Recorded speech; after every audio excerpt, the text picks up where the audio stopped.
Hello all, welcome to the series of multiple choice questions based on BJT construction and operation. So let us see them one by one. The first question is, a transistor has 1 PN junction, 2 PN junction, 3 PN junction or 4 PN junction. So I hope that everybody must have recalled the construction of transistor in your minds. N, P, N. For example, we are taking an NPN transistor. So you can see very clearly this is emitter, this is base, this is collector. You can see very clearly that you have two PN junctions over here. The first PN junction is this and the second PN junction is this. So there are two PN junctions in a transistor. So the answer is 2. The second question is, the number of depletion layers in the transistor is. So if we see in the above diagram, when there are two PN junctions, the depletion layers that will be formed at each junction. So the one depletion layer will be formed at this junction. I will draw the diagram again so that it will be clear to you all. N, P, N. So one depletion layer will be formed at this PN junction and the other depletion layer will be formed at this junction. So this is the second depletion layer, this is the first depletion layer. So there are two depletion layers that will be formed in a transistor. So the answer is the fourth option, that is 2. Okay. Another question, the base of a transistor is. See, we have learnt in the video of construction of BJT. So this was the construction of BJT. This was emitter. Base was thin and the collector was the largest in the size. Okay.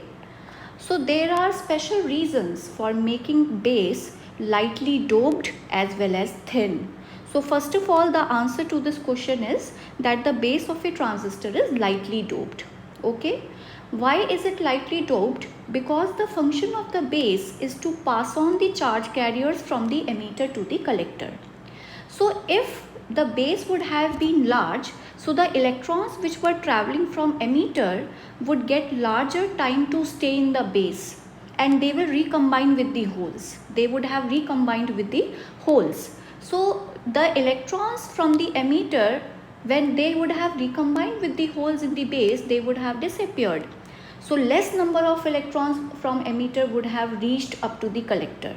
Therefore, in order to avoid this recombination, base is always made thin so that the electrons of the emitter does not get much time to stay there, as well as it is lightly doped, because light doping will decrease or will make very less amount of charge carriers over there.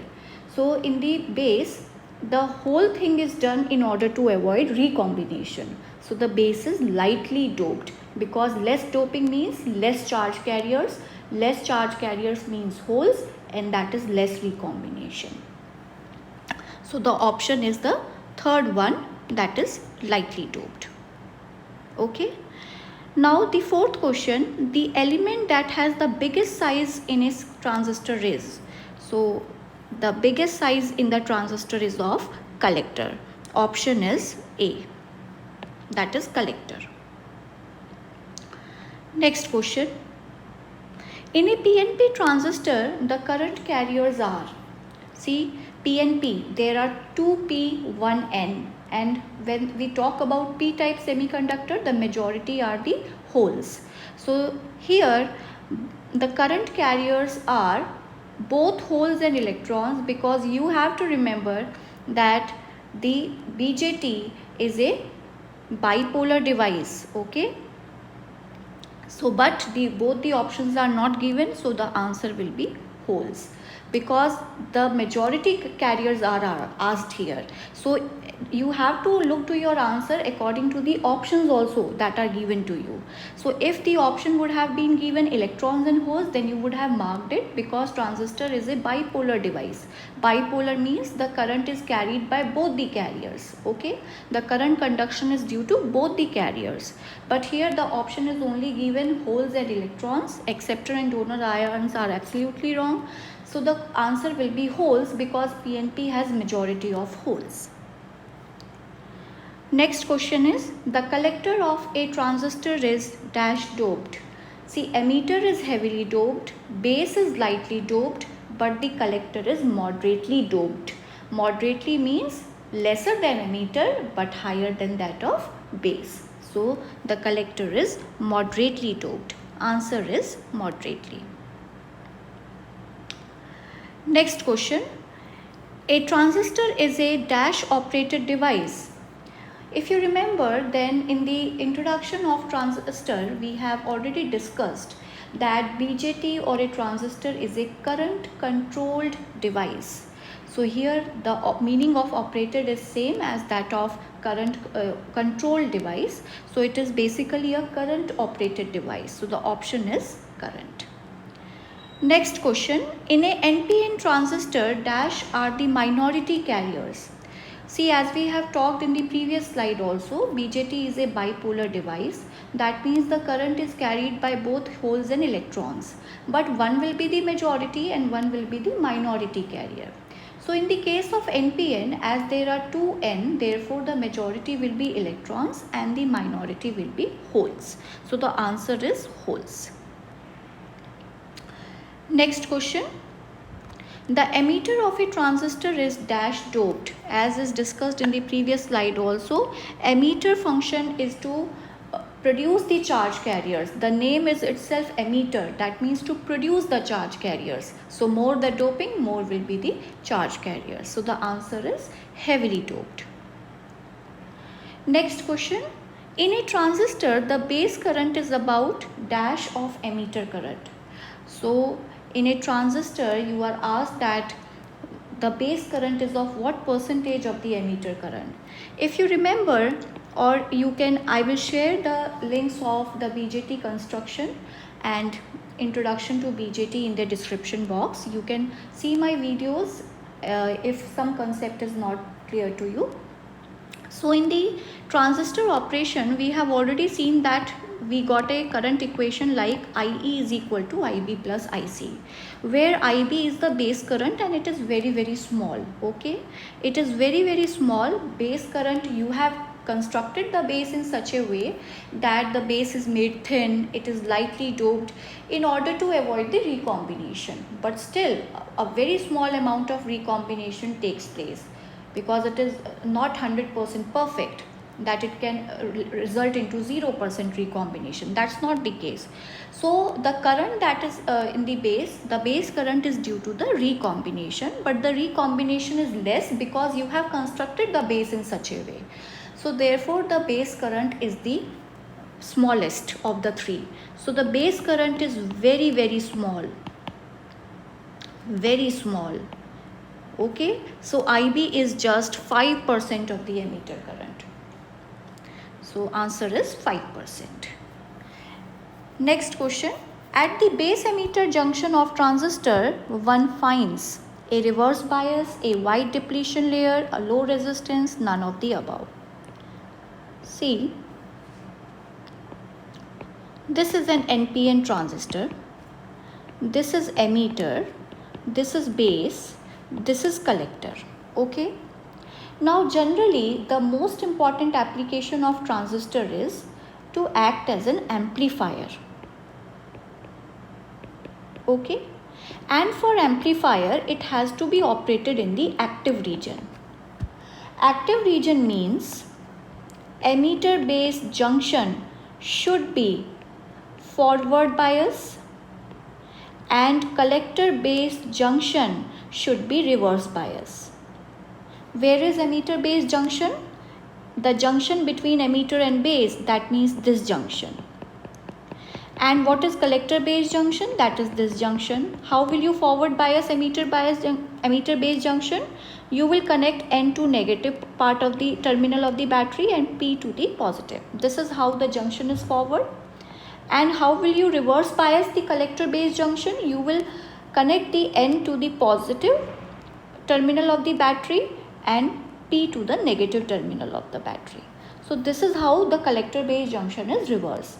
So as you remember the concept of forward bias and reverse bias, the junction which is forward bias has low resistance and the junction which is reverse bias will be having higher resistance. So you are asked about the base emitter junction, that what about the resistance of base emitter junction? So it is forward biased generally and therefore it will be having low resistance. So the answer is low resistance. Okay. Next question, the input impedance of a transistor is, as you can see, the input junction, that is the junction on the left hand side is considered to be input and the junction on the right hand side is considered to be output. Generally we take the circuit like that. So as you can see that you have forward bias the input junction, therefore the impedance is low. So therefore the input impedance is low. So the correct option is low. Next question, most of the majority carriers from the emitter recombine in the base, recombine in the emitter, pass through the base region to the collector, or none of the above. See, the first option, that is recombine in the base, is absolutely wrong because we have constructed the base in such a way to minimize this recombination. So they cannot, most of the carriers cannot recombine in the base. We have already constructed the base keeping this in mind. Okay. Now recombination in the emitter is also not possible. So what the construction of BJT is done in such a way that most of the carriers which are produced from the emitter reach the collector passing through the base. So the correct option is pass through the base region to the collector. So the correct option is pass through the base region to the collector. Next question, the output impedance of a transistor is, I have shown you this in the previous slide also. Again I will draw the same thing. This is, let us see that this is an NPN transistor, emitter, base, collector.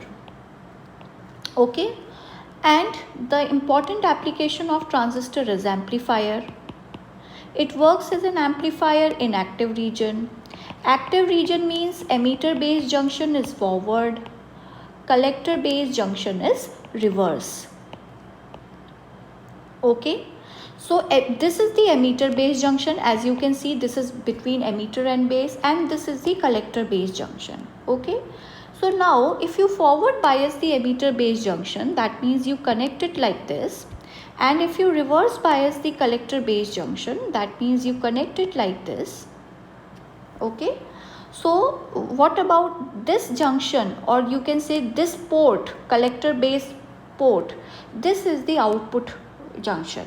So the input is forward biased input junction, therefore the resistance here will be low, but the output junction, that is the collector base junction, is reversed. So therefore in reverse bias, as we remember that the resistance is high.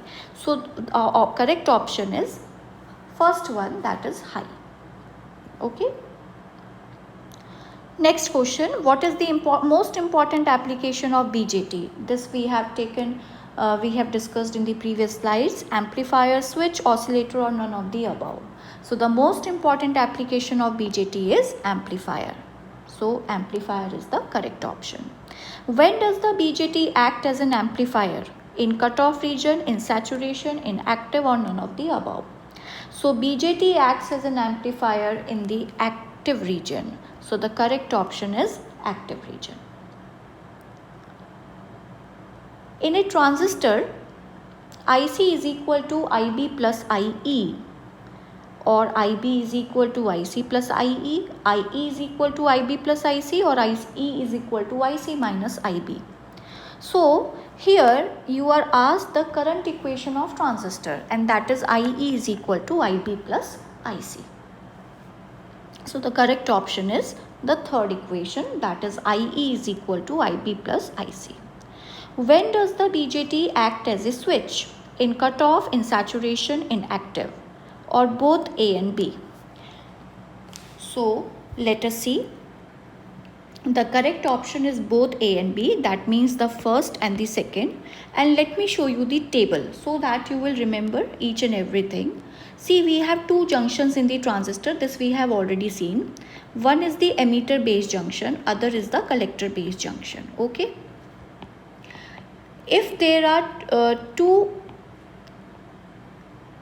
junctions in a transistor and you can connect one battery to each junction, and there are two ways of connecting each battery. So I think that there are four combinations that are possible. Either you can forward bias the emitter base junction and reverse bias the collector base junction. Either you can forward bias the emitter base junction and also forward bias the collector base junction. Either you can reverse bias the emitter base junction, and forward bias the collector base junction, or you can reverse bias the emitter base junction as well as reverse bias the collector base junction. Okay, so when first is the case, that means when you are forward biasing the emitter base junction and collector and reverse biasing the collector base junction, that is called active region. And in the active region, transistor acts as an amplifier. Okay, when you forward bias both the junctions, that is called saturation region. And in the saturation region, transistor acts as a switch, but switch can be either on or off, so it acts as an on switch. When both are reverse, I am leaving the third option right now. When both the junctions are reverse, it is called cutoff region. And in this region, again transistor acts as a switch but as a off switch. And when the emitter base junction is reverse and collector base junction is forward, then this is called inverted region, and this is of no importance. So you have to remember this table. Okay, so this and this, these are of importance. Okay, so the most important application is amplifier, and to make BJT work as an amplifier, it should be operated in the active region. Active region means emitter base junction forward, collector base junction reverse. If you want to make BJT work as a switch, then switch either could be on or off depending upon what is your application. Accordingly, you have to operate the BJT in that particular region of operation. So if you are asked the question that when does the BJT acts as a switch, so the most appropriate option is both in the saturation and in the cutoff region. Because why? Because switch means either it could be on or off. Okay, so these were the questions that were based on BJT construction and its operation. I hope that this video will be helpful to you all, and I will be making more videos on the BJT because I am making the MCQs on the basis of each topic. So you can find the videos of the lectures if some concepts remains unclear to you, and I'll share the link with you all in the description box. You can see the description box and go to the lectures and clear your concepts from there. Okay, so thank you all.